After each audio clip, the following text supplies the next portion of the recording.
আজিৰ এই ভিডিঅ'টোত এক্সাৰচাইজ 1.3 আলোচনা কৰে। ইয়াৰে প্ৰথম কুৱেশ্যনটোৱে দিছে যে দেখুওৱা যে √5 অপৰিমেয়। এইটো প্ৰুভ কৰিবলৈ হ'লে আমি কিছুমান বস্তু জানিব লাগিব। এতিয়া চোৱা, আমি এইটোত দেখিছোঁ ধৰা হ'ল √5 অপৰিমেয় সংখ্যা। এতিয়া 5 ইকুৱেল কি হ'ব p/q।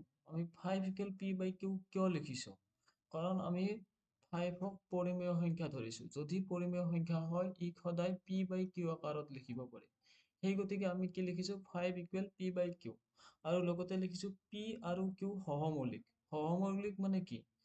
p আৰু q যে সহমৌলিক বুলি কৈছে ইয়াৰ অৰ্থ হ'ল দুয়োটাৰে এটা সাধাৰণ উৎপাদক। দুয়োটাৰে সাধাৰণ উৎপাদক কেৱল কি থাকিব পাৰে? কেৱল 1 থাকিব পাৰে, তাত বাহিৰে বেলেগ থাকিব নোৱাৰে। তেনেবোৰ সংখ্যা সহমৌলিক বুলি কোৱা হয়। এক্সাম্পল হিচাপে চাব পাৰা 12 আৰু 13। এই দুটা যদি তোমালোকে সাধাৰণ উৎপাদক উলিওৱা কি পাবা? 12ৰ উৎপাদক উলিয়ালে পাম আমি 2 × 3 × 2 1। 13ৰ 1 × 13। ইয়াত যদি চোৱা তোমালোকৰ কমন সংখ্যা কি পাইছা? কেৱল 1 আছে। গতিকে ইয়াৰ সাধাৰণ উৎপাদক বা কি পাম? 1। গতিকে এইটো এটা কি হ'ব? সহমৌলিক। কাৰণ সহমৌলিক হ'বলৈ হ'লে ইয়াৰ সাধাৰণ উৎপাদক 1 থাকিব লাগিব। গতিকে ইয়াত p আৰু q হৈছে আমাৰ সহমৌলিক।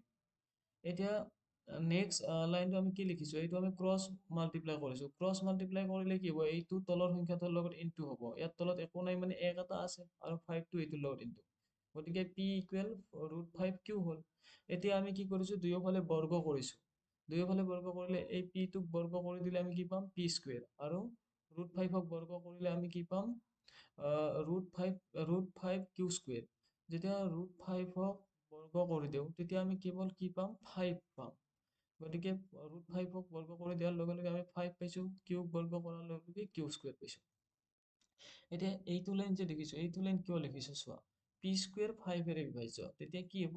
pও 5ৰে বিভাজ্য। এইটো লাইন আমি কিয় লিখিছোঁ চোৱা। আমি p² ইকুৱেল পাইছোঁ 5q²। এতিয়া চোৱা, p ৰ মানটো আমাৰ 5q² সমান। গতিকে এইটো সংখ্যা আমি 5ৰে হৰণ কৰিব পাৰোঁ, কাৰণ ইয়াত 5 এটা পূৰণ হৈ আছে। যদি এইটো সংখ্যা 5ৰে হৰণ হয় তেতিয়াহ'লে p² 5ৰে বিভাজ্য হ'ব। সেইকাৰণে কি লিখিছোঁ? p² 5ৰে বিভাজ্য।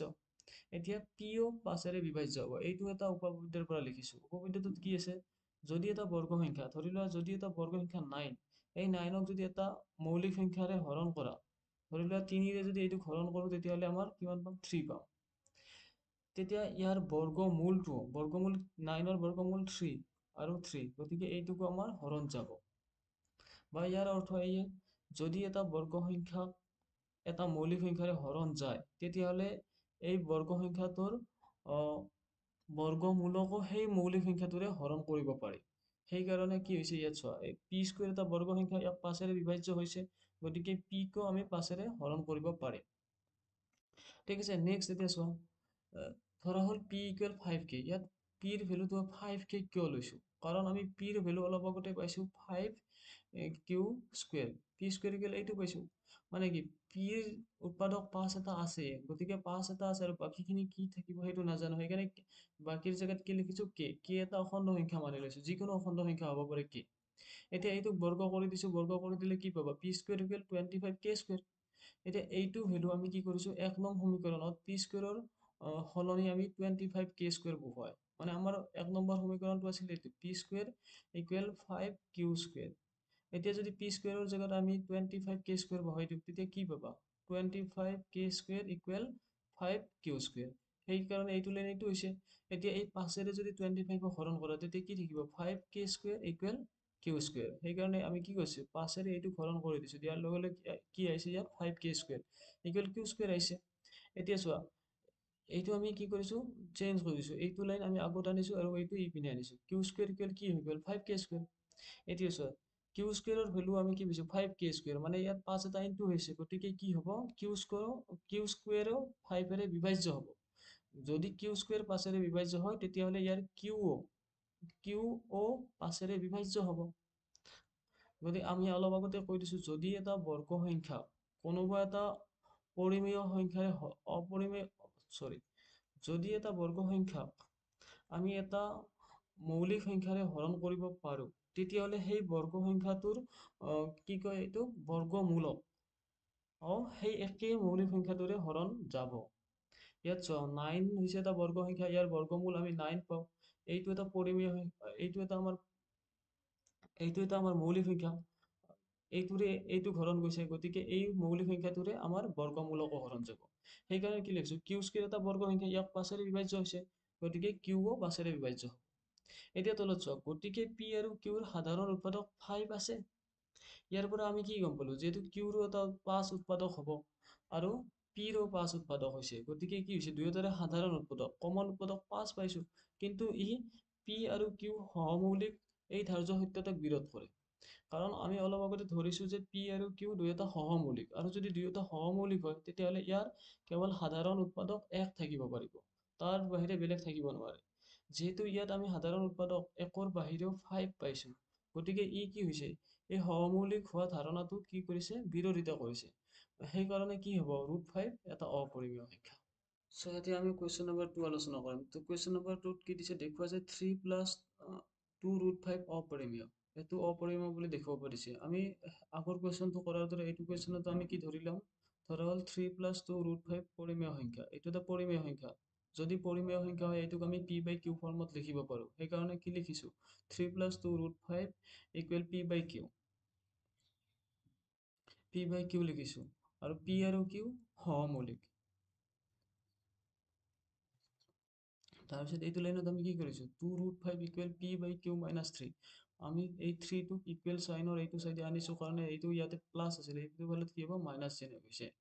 তাৰপিছত এতিয়া তাৰপিছত 2√5 ইকুৱেল কি পাম, পি মাইনাছ 3 কিউ বাই কিউ। এইটো লাইন কেনেকৈ হৈছে চোৱা, যদি আমি পি মাইনাছ কিউ মাইনাছ 3 এইটো থাকে, এইটোক আমি কেনেকৈ লিখিব পাৰোঁ, এই তলৰ সংখ্যাটোৰে এইটোক ইনটু কৰি ইয়াৰ লগত লিখিব লাগে। কেনেকৈ লিখিম এতিয়া, এইটো আচলতে লসাগু উলিওৱা হয়, হ'লে ডাইৰেক্ট কৰিছোঁ পি মাইনাছ, এই মাইনাছ চিনটো আছে, ইয়াত মাইনাছ লিখিছোঁ। তাৰপিছত কিউটো এই 3ৰ লগত ইনটু, গতিকে কি হ'ব, 3 কিউ বাই তলত কিউ আছে, গতিকে কিউ। এইটো লাইন তেনেকৈ আহিছে। ঠিক তাৰপিছত এইটো লাইন কি হৈছে চোৱা, ইয়াত 2 ইনটু 5 আছে, গতিকে 2টো এইপিনে আহিলে কি হ'ব, হৰণ হ'ব। চোৱা, ইয়াতে আছিলে 2√5 ইকুৱেল আছে পি মাইনাছ 3 কিউ বাই কিউ।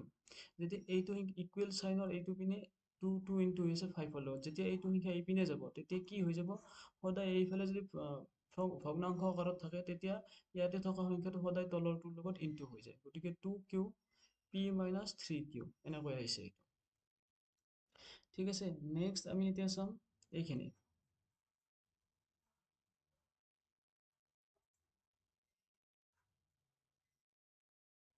নেক্সট আমাৰ কি কৈছে চোৱা,